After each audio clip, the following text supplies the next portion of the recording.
So in preparation to place a 12 lead, I'm going to make sure that I have the appropriate VSI on. So I'm going to put on my gloves. If it's COVID time, I'm going to make sure that I have my mask, eye protection, gown, the whole shebang on.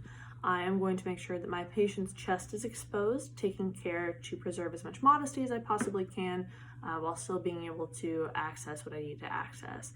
So I don't have a patient currently. We only have the exposed chest of this paper patient currently. If this were a real patient, I would make sure that they are laying supine, so that way we can get an accurate reading. But with this guy, we're just gonna have him facing up this way so that you can see. So we are going to go ahead and find the fourth intercostal space on the right side of the patient's sternum, which would be right about here. That's going to be our V1, which is brown and red in color. We are then going to place V2, which is just across the sternum line on the patient's left side, also still in the fourth intercostal space.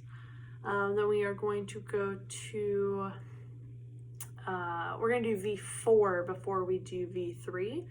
V4 goes down to the fifth intercostal space. So we're going to go down about here.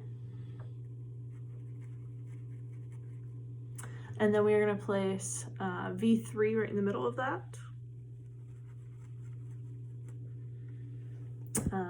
V2 is the brown and yellow lead.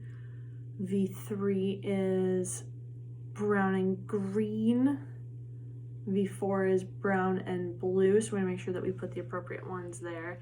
Then for V5 and 6, we're going to move across the mid-axillary line.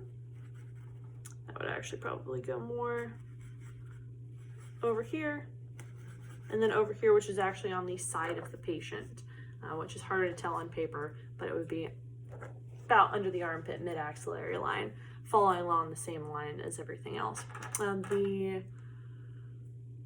V5 line is brown and orange, while the V6 line is brown and purple. There we go.